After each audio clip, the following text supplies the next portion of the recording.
வணக்கம் நேயர்களே. பார்த்தேன், ரசித்தேன், படித்தேனுக்கு உங்களை அன்புடன் வரவேற்பது சுதா ஆழ்வான்.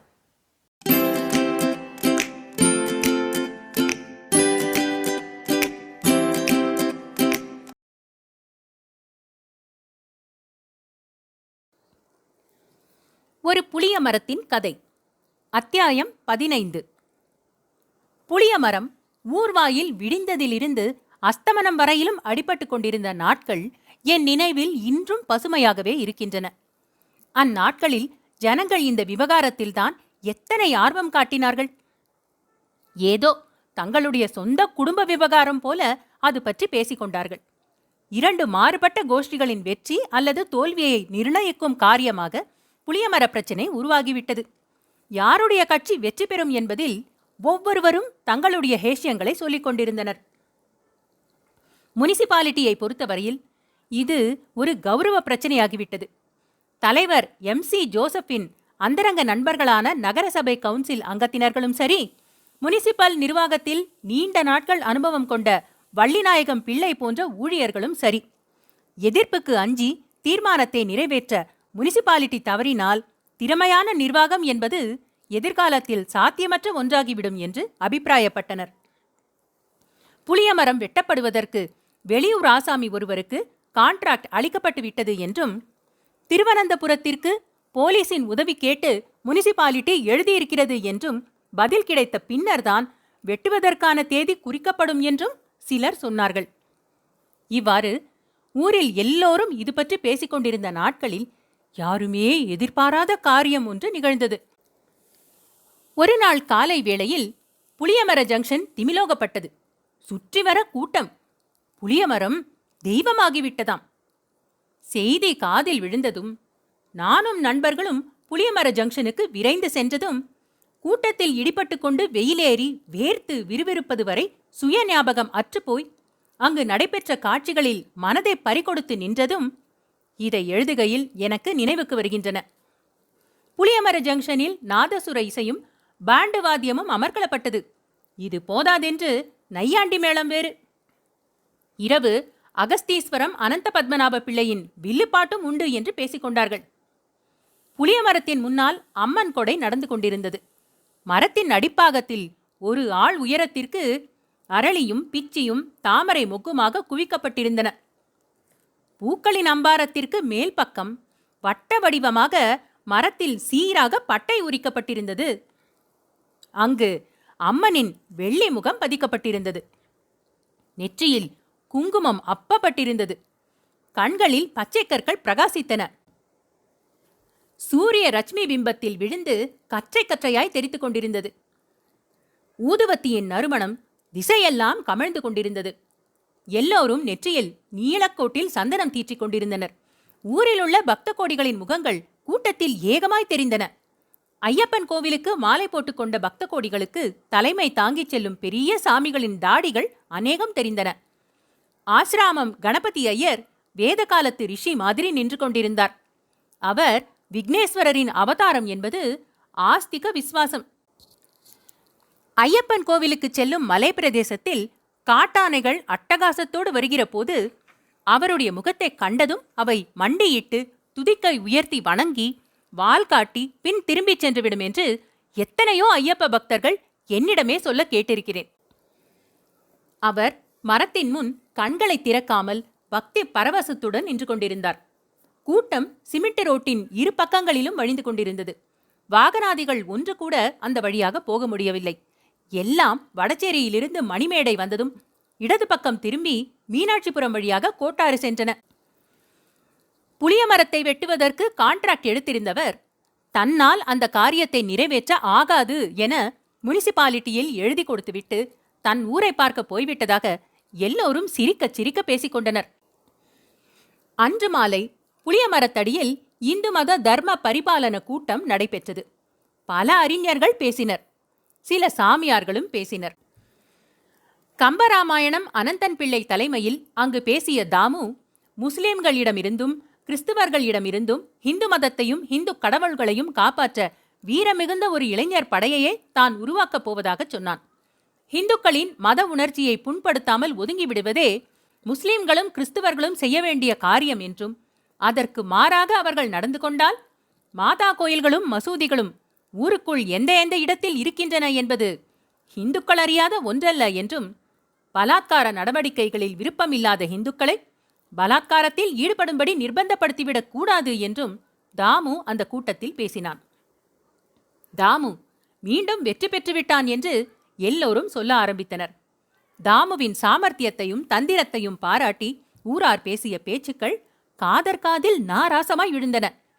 எடுத்த காரியத்தில் தான் அடைந்த தோல்வியை விட தாமு அடைந்த வெற்றியே அவனை மிகவும் சங்கடப்படுத்திற்று. புளியமரம் கடவுளாகிவிட்டதும் தலைவர் MC ஜோசப் ஒதுங்கிவிட்டார். பெரிய பாதிரியார் அவரை கூப்பிட்டு எச்சரிக்கை செய்ததாக பேச்சு அடிபட்டது. திருவிதாங்கூர் நேசன் பொதுக்கூட்டங்கள் தோறும் எரிக்கப்பட்டது. இசக்கியின் வேண்டுகோளின்படி அரசாங்கம் அவனுக்கு போலீஸ் பாதுகாப்பு அளித்தது.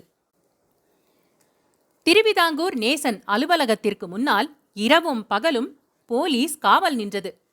இசக்கியின் பேனா புளியமரத்தை பற்றி எழுதுவதை அடியோடு நிறுத்திக் கொண்டது.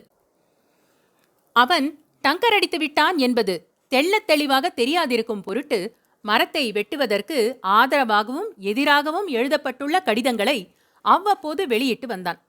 புளியமர பிரச்சினை உருவான நாட்களில் 3000 சுற்றி கொண்டிருந்த நேசனின் விற்பனை 9000 எட்டிவிட்டது என்றும் இசக்கியின் நண்பர்கள் சொன்னார்கள். காதர் மட்டும் தன்னந்தனியாக புழுங்கிக் கொண்டிருந்தான். தேர்தலுக்கு 2-3 நாட்கள் இருந்தன. எனக்கு நன்றாகவே நினைவிருக்கிறது. ஒரு ஞாயிற்றுக்கிழமை, சந்தை நாள். சந்தை சாமான் வாங்கி வர கருக்கிருட்டோடு நான் புறப்பட்டுச் சென்றிருந்தேன். சாமான் வாங்கிக் கொண்டு திரும்பும்போது இளம்பெயில் கண்டிருந்தது. ஆனந்தபவன் ஓட்டலில் நுழைந்து காப்பி குடித்துவிட்டு வெளியே வந்தேன். மணிமேடை சுற்றுப்புறத்திலிருந்து சிலர் தெற்கு நோக்கி ஓடுவது தெரிந்தது. ஒரு தூர பார்வைக்கு வீதி நெடுகிலும் மிகுந்த பரபரப்பு தெரிந்தது. நெருங்கி விசாரித்தேன். புளியமரத்தடியில் கூலி ஐயப்பன் குத்துப்பட்டு கிடக்கிறானாம்.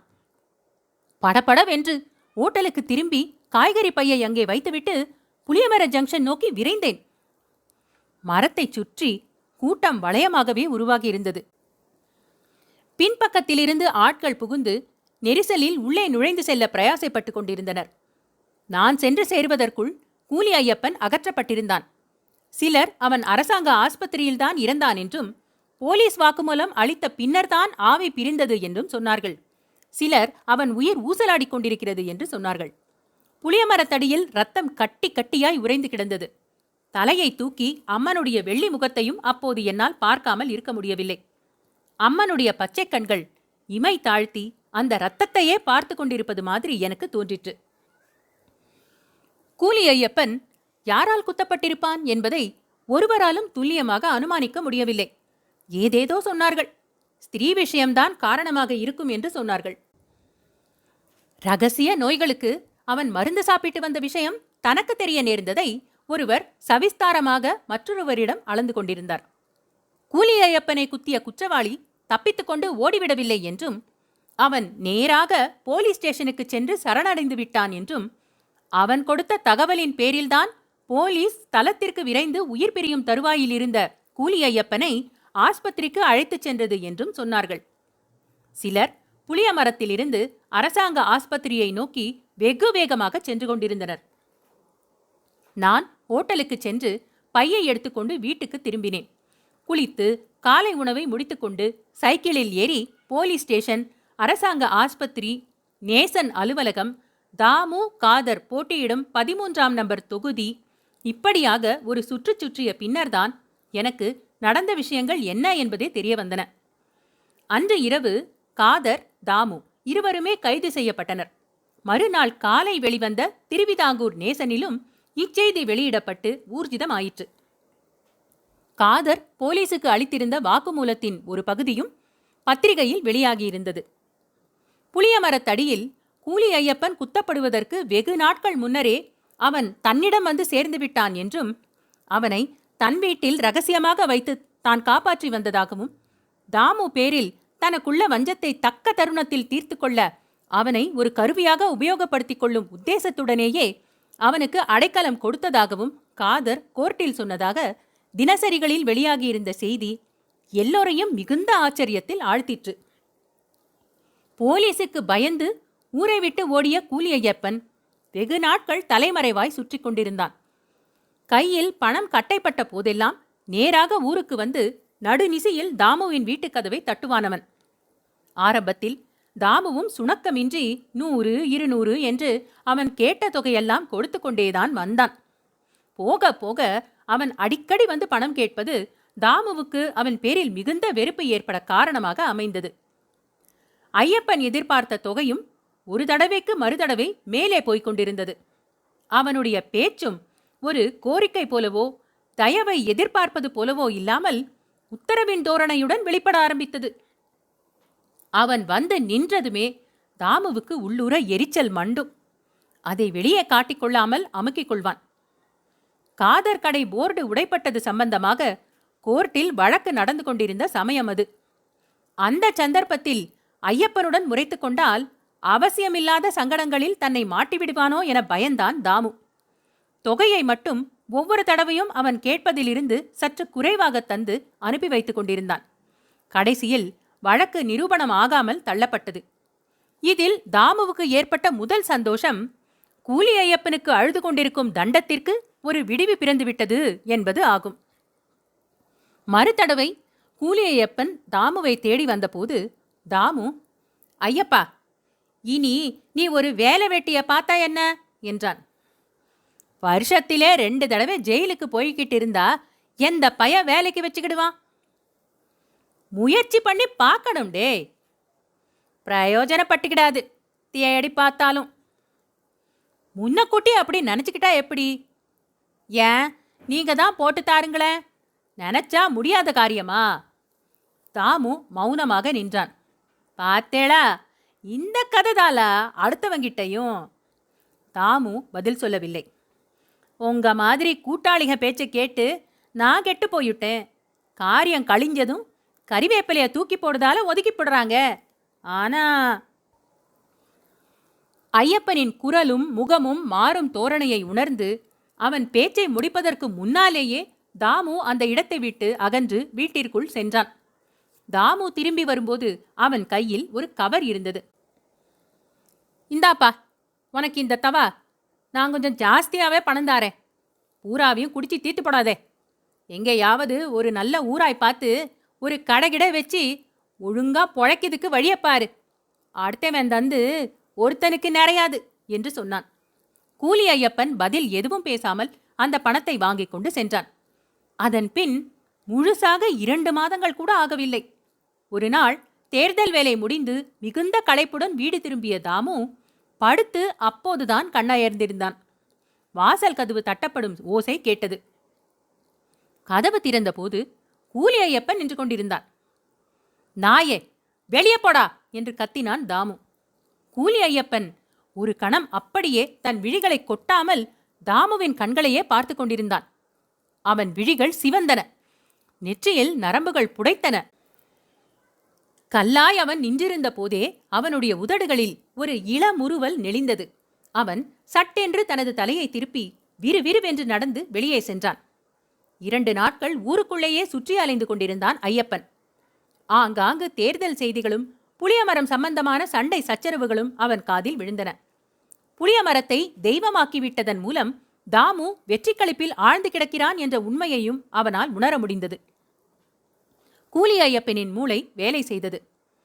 காதரை தேடிக்கொண்டு தான் போக வேண்டிய தருணம் அதுதான் என அவன் மனசு அவனுக்கு துல்லியமாக உணர்த்திற்று. அன்றிரவு நடுநிசையில் காதர் வீட்டு கதவை தட்டினான் ஐயப்பன். புளியமரத்தை நின்ற மேனிக்கு தன்னால் பட்டுப்போக வைத்துவிட முடியும் என்றும் தனக்கு ஆதரவளிக்கும் பட்சத்தில் அதை தான் நிறைவேற்றி காட்டுவதாயும் சொன்னதன் பேரில்தான் தன்னுடைய வீட்டில் ஐயப்பனுக்கு புகலிடம் கொடுத்ததாக அப்துல் காதர் கோர்ட்டில் சொன்னான். எவ்வளவோ புத்திசாலித்தனமாக திட்டம் போட்டுத்தான் கூலி ஐயப்பன் வேலை செய்தான். தேர்தல் நெருங்க நெருங்க தாமுவின் நண்பர்களும் தங்களுக்கு சாதகமான ஓட்டுக்களை எதிர்க்கட்சிக்காரர்கள் பிளவுபடுத்தி விடாமல் இருக்கும் பொருட்டு இரவு பூராவும் கண்காணித்து நிற்க நேரும் என்பதாலும் அதனால் அவர்களுடைய கவனம் தொகுதியிலேயே கட்டுண்டு கிடக்கும் என்பதாலும் அவன் தன் காரியத்தை நிறைவேற்ற தேர்தலையொட்டிய ஒரு நாளை தேர்ந்தெடுத்தான். அவன் நினைத்தபடி அன்று துப்புரவாக அவ்வேலையை செய்து முடிக்கவும் அவனால் முடிந்தது. இரவு 1 மணிக்கெல்லாம் அவன் மரத்தின் மேல் ஏறினான். நாட்டு வைத்தியரிடமிருந்து வாங்கி வைத்திருந்த பாதரசம் கலந்த விஷ பதார்த்தம் சிறு சீசா ஒன்றில் அவன் மடியில் இருந்தது.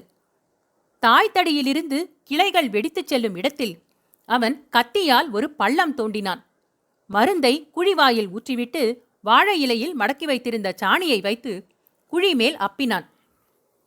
அப்பொழுது அங்கு சலசலப்பு எதுவும் கேட்டிருந்தால் அவன் கீழே இறங்கவே முற்பட்டிருக்க மாட்டான்.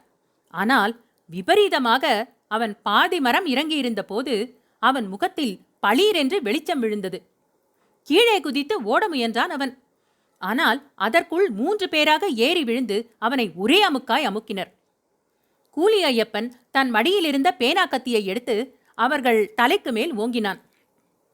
ஆனால் அவன் கையை ஏறி பிடித்தவன் அந்த கத்தியை பிடுங்கி அவன் நெஞ்சில் குத்தினான்.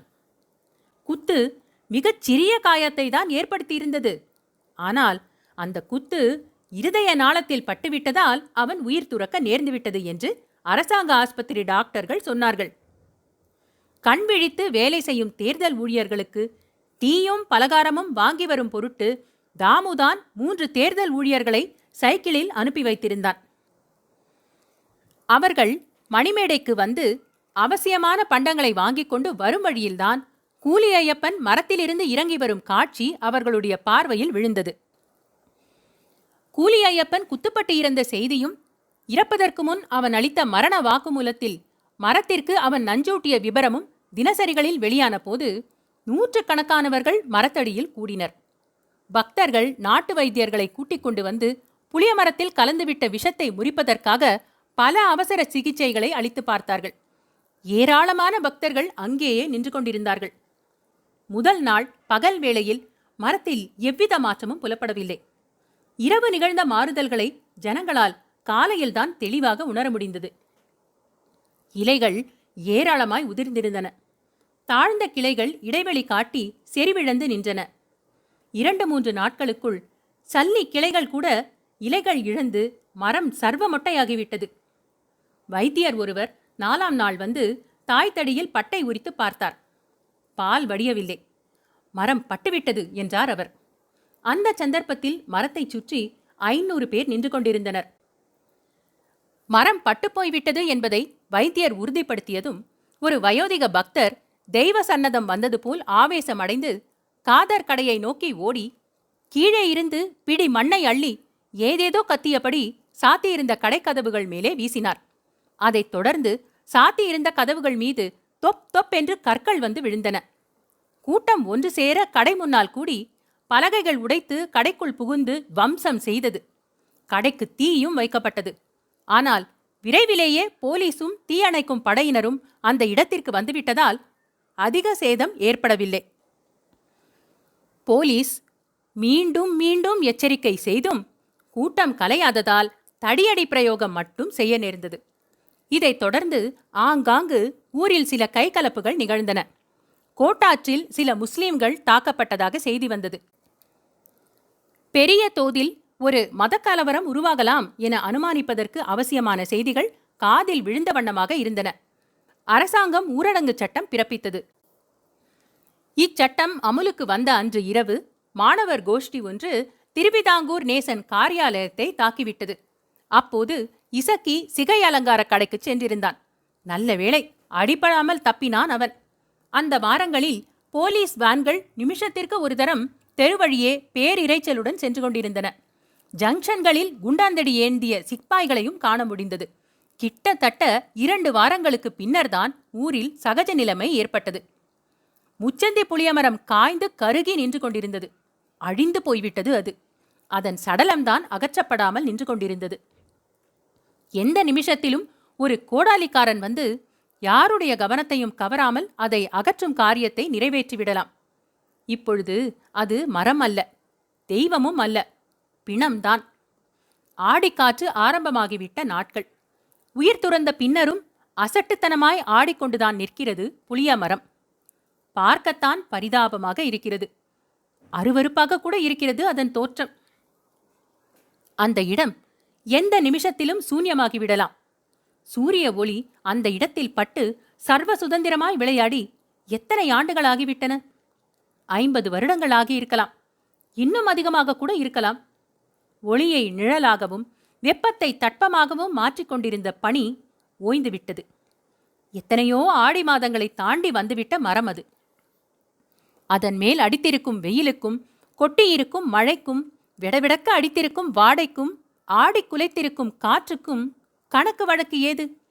என்ன வெயில் என்றோ என்ன மழை என்றோ ஒருபோதும் அலுத்து கொண்டதில்லை அது. 90ஆம் ஆண்டு ஜலப்பிரவாகம் சரித்திர பிரசித்தி பெற்றது. குட்டி யானை போன்ற எருமைகள் பழையாற்றோடு சென்ற நாட்கள். தேரேகால்புதூர் பறைச்சேரி தெப்பமாய் மிதந்தது. அப்போது புளிய மரத்திற்கு வயதும் குறைவு, வளர்த்தியும் குறைவு. முணுமுணுக்காமல் முகத்தைச் சுளிக்காமல் 3 நாட்கள் கழுத்தளவு தண்ணீரில் நின்றதது. எவ்வளவோ பார்த்துவிட்ட மரம்தான் அது. வானம் பார்த்த வருடங்களையும் அது தாண்டித்தான் வந்திருக்கிறது. உடம்பெல்லாம் சுருங்க, கையையும் காலையும் குச்சி குச்சியாய் நீட்டியபடி உள்ளங்காலில் கொஞ்சம் உயிரை மறைத்து வைத்துக்கொண்டு வானத்தையே கண்கொட்டாமல் பார்த்தபடி நின்றிருக்கிறது அது. அந்நாட்களிலும் அது அழவில்லை, சிரிக்கவில்லை. மேடும் பள்ளமும் எவ்வளவோ பார்த்த மரம். அது பிறந்தபோது அந்த இடமே ஒரு தீவு போல்தான் இருந்தது. சுற்றி வர நீர்ப்பரப்பு, தொலைவில் வளைந்து இறங்கும் வானத்திற்கு தோள் கொடுத்து நிற்கும் வயல்கள். அன்றெல்லாம் மனித நடமாட்டத்தை அது அவ்வளவாக கண்டதில்லை. இந்த உலகில் மனித சந்தை இத்தனை விரிந்து கிடப்பதும் அப்போது அதற்கு தெரியாது. அவர்கள் ஒவ்வொருவருக்கும் அவர்களுக்கே உரித்தான விசித்திரமான மனசுகளும் உண்டு என்பதும் அப்போது அது அறிந்திராத ஒன்று. அந்நாட்களில் அதன் நண்பர்கள் மாடு மேய்ச்சி சிறுவர்கள்தாம். அவர்கள் வந்து சேர்ந்தால் மனசுக்கு ஒரு கிளுகிளுப்பு பிறக்கும். எத்தனை உற்சாகத்துடன் அதன் அடியை நோக்கி பந்தயம் போட்டு நீச்சல் அடித்து வருவார்கள். அவர்களில் சிலர் தங்களுடைய பெயர்களுக்கு அடையாளமாய் அதன் மீது சில சின்னங்களை கொத்தி வைக்கவில்லையா? காலப்போக்கில் அச்சின்னங்கள் அழிந்து போயின. அந்த சிறுவர்கள் மீதும் காலம் எவ்வளவு நிர்தாட்சண்யத்துடன் கவிழ்ந்துவிட்டது. அவர்களில் சிலர் கம்பூன்றி அல்லவா நடந்து செல்கிறார்கள். பலருக்கு கண்களில் பஞ்சடைத்து விட்டதே. வெற்றிலையை இடித்தா போட்டுக் கொள்கிறார்கள். பலர் விடை பெற்றுக் கொண்டு போய்விட்டார்களா? காலம் ரொம்பவும் தாண்டித்தான் போய்விட்டது. புளிய மரத்தடியில் கோடாலி விழுந்தது. ஒரு சுமங்கலியின் திலகத்தை அழிப்பதில் உங்களுக்கு இத்தனை ஆசை என்றால் அப்படியே செய்யுங்கள் என்று நகர சபையில் பேசினார் கம்பராமாயணம் அனந்தம்பிள்ளை. எந்த அடிப்படையில் அவர் அவ்வாறு சொன்னார் என்பது வேறு விஷயம். ஆனால் உச்சந்தியில் புளிய மரம் நின்றிருந்த காட்சியே தங்கள் வாழ்நாளில் ஒரு தடவையேனும் பார்த்திருப்பவர்களுக்கு இப்போது வெறும் பாழாய் சூன்யமாய் கிடந்த அந்த சந்திப்பு வைதவ்ய கோலத்தை தான் நினைவூட்டும் என்பதில் சிறிதும் சந்தேகம் இல்லை. இனிமேல் எந்நாளும் திரும்பப் பெறச் சாத்தியமில்லாத ஒரு சொத்தை இழந்த ஏக்கமே அவர்கள் மனசை கவ்வும். புளியமர ஜங்ஷனை புளியமரம் அகற்றப்பட்ட பின்னர் ஊரில் இருந்த நாட்கள் வரையிலும் ஏதோ ஒரு சூன்யவெறி மனசை தாக்காமல் தாண்டிச் செல்லவே என்னால் முடிந்ததில்லை. இந்த உணர்ச்சிக்கு எங்கள் ஊரைச் சேர்ந்த பலரும் ஆளாகி இருக்கலாம் என்றுதான் எனக்கு என்னமோ தீர்மானமாய் தோன்றுகிறது. புளியமரம் அழிந்து போன பின்னரும் இன்று வரைக்கும் முச்சந்திக்கு புளியமர ஜங்ஷன் என்றுதான் பெயர். நாவில் படிந்துவிட்ட பெயர் அது. ஜனங்களால் அப்பெயரை மறக்க முடியவில்லை. அந்த பழக்கம் ஒன்றுதான் புளியமரம் வாழ்ந்ததற்குரிய ஒரே நினைவு சின்னம். உருவத்தை இழந்துவிட்ட அம்மரத்தின் பெயருக்கு இனிமேல் எந்நாளும் அழிவில்லை என்றுதான் தோன்றுகிறது. உச்சந்திக்கு வந்து சேருகிறவர்களுக்கும் சரி, அது சந்தர்ப்பவசமாய் அந்த இடத்தை தாண்டி செல்கிறவர்களுக்கும் சரி, அவர்கள் எங்கள் ஊரைச் சேர்ந்தவர்கள் எனின் ஒரு சந்தர்ப்பத்தில் இல்லாவிட்டால் மற்றொரு சந்தர்ப்பத்தில் இந்த புளியமரம் அழிந்து போக காரணம் என்ன என்ற கேள்வி மனசில் முளைக்கத்தான் செய்யும். மனத்தில் ஓடி ஓடி வரும் சுலப விடைகளை எல்லாம் ஒன்றன் பின் ஒன்றாக புறக்கணித்துவிட்டு உண்மையான விடையொன்றை கண்டுபிடித்துவிட அந்த உள்ளம் வெகுநேரம் தன் மூளையை அலட்டிக் கொண்டுதான் ஆக வேண்டும். தன்னுடைய ஆத்மா உவந்தேற்றுக் கொள்ளும் விடை ஒன்றை அது கண்டுபிடித்து விடுமா? கடவுளுக்குத்தான் வெளிச்சம். அப்படியே ஒரு விடையை கண்டுபிடிக்காமல் போய்விட்டால்தான் என்ன? குடிமொழிகியா போய்விடும்? ஒரு உண்மையான கேள்வி பிறந்துவிட்டாலே போதும். 1000 விடைகளுக்கு சமானம் அது. மேலும் அவ்வப்போது கொஞ்சம் சிந்திப்பது ஹானிகரமானதும் அல்ல. நாளா வட்டத்தில் புளியமர ஜங்ஷன் பஜாரே எடுபட்டு போய்விட காரணமாய் அமைந்தது புளியமரத்தின் மறைவு. அப்துல் காதரின் கடை மூடப்பட்டுவிட்டது. நீதிமன்றம் தனக்கு அளித்த தண்டனையை திருவனந்தபுரம் சென்ட்ரல் ஜெயிலில் கழித்துக் கொண்டிருந்தான் அவன். அவனுடைய மனைவியும் குழந்தைகளும் களக்காட்டுக்கு போய் சேர்ந்தனர். தாமுவுக்கு விடுதலை கிடைத்தது. ஆனால் மனஞ்சோர்ந்துதான் வெளியே வந்தான் அவன். துரதிர்ஷ்டவசமான சம்பவங்கள் ஒன்றன் பின் ஒன்றாக நிகழ்ந்ததாலோ, அல்லது தேர்தலில் தோல்வியடைய நேர்ந்துவிட்டதாலோ, அல்லது அவனுள்ளே புதையுண்டு கிடந்த வேறு என்ன காரணத்தாலோ அவன் ஊரை விட்டு கிளம்பிச் சென்றுவிட முடிவு செய்துவிட்டான். கடையை விற்றுவிட்டு அவனும் அவன் அண்ணன் செல்லப்பனும் மனைவியும் குழந்தைகளும் அவனுடைய சொந்த ஊரான குழித்துறைக்கே சென்றுவிட்டனர். அங்கு அவன் சொற்ப முதலீட்டில் ஒரு பால் பண்ணை வைத்து நடத்துவதாக பின்னால் எப்போதோ ஒரு சமயம் ஊருக்குச் சென்றிருந்த சந்தர்ப்பத்தில் என் காதில் ஒரு செய்தி விழுந்தது. தாமுவும் காதரும் தேர்தலுக்கு முன் கைது செய்யப்பட்டு விடவே தொகுதியில் காற்று மாறி வீசிற்று. கடலை தாத்தா இந்த சம்பவத்தை நன்றாக பயன்படுத்தி கொண்டார். ஒவ்வொரு வாக்காளரிடமும் சென்று கிரிமினல் குற்றவாளிகளுக்கு ஓட்டு போடல் ஆகாது என்று அவர் கேட்டுக்கொண்டார். வாக்காளர்கள் ஏற்கனவே தாமு காதர் பேரில் கசப்புணர்ச்சிக்கு ஆளாகியிருந்தனர். ஒரு புளியமரம் விஷயமாக இருவரும் போட்டுக்கொண்ட சண்டையும் அவர்களுடைய பொறுமையை சோதித்திருக்கலாம். கடலை தாத்தா தேர்தலில் அமோக வெற்றியடைந்தார். முதல் நாள் அவர் நகரசபை கூட்டத்திற்கு சென்ற காட்சியை பெண்கள் எல்லோரும் வாசல் திண்ணையில் நின்றபடி பார்த்து ரசித்தனர். குழந்தைகள் சிமெண்ட் ரோடு வரையிலும் சென்று வழி அனுப்பி வைத்துவிட்டு வந்தன. அன்று கிழவர் போட்டுக்கொண்டு சென்ற புதுச்சொக்காயும் புதுவேட்டியும் ஒரு வார காலத்தில் அழுக்காகிவிட்டன. அவற்றை இரவோடு இரவாக தோய்த்து போட்டு மறுநாள் காலையில் அவற்றையே மீண்டும் அணிந்து கொண்டு நகரசபை கூட்டத்திற்கு சென்றார். தேர்தல் மூலம் அவர் கையில் மிஞ்சிய காசு 1-2 மாதங்களிலேயே கரைந்து போய்விட்டது. ஆனால் அந்த 1-2 மாதங்களில் அவரும் சரி, அவருடைய குடும்பத்தினரும் சரி, வாழ்க்கையை செம்மையாக அனுபவித்தனர் என்றுதான் சொல்ல வேண்டும். அந்நாட்களில் அவருடைய பேரக்குழந்தைகள் நல்ல நேர்த்தியான உடை அணிந்திருந்தனர். பையன் அன்றாடம் மீன் சந்தைக்கு போய் வந்தான். கைக்குழந்தைகளை உத்தேசித்து 2 ஆடுகள் வாங்கப்பட்டன. வீட்டிற்கு அவசியமான பாத்திரங்களும் வாங்கப்பட்டன. கிழவர் பீடியை மறந்து சுருட்டு குடித்தார். வாழ்வில் இன்பகரமான நாட்கள் மிக குறைந்த நாட்கள் தானே. வேகமாக மறைந்துவிடும் நாட்களும் அவைதானே. அவருடைய புதுச்சொக்காய் அன்றாடம் துவைத்து துவைத்து போட்டுக்கொண்டதாலோ என்னமோ வெகு விரைவில் நைந்துவிட்டது. 2 வேஷ்டியிலும் பொட்டு பொட்டாக துவாரங்கள். வீட்டுச் செலவுக்காக சில பாத்திரங்கள் அடகு வைக்கப்பட்டன. நகரசபை கூட்டம் முடிந்து கிழவர் வீட்டுக்கு வருகிற போது குழந்தைகளின் பசி அழுகை அவர் காதை அடைத்தது. ஒரு நாள் காலை கிழவர் தன்னுடைய பழைய மிட்டாய் பெட்டியை கண்டெடுத்து அதை தூசி போக நன்றாக துடைத்து சுத்தம் செய்தார்.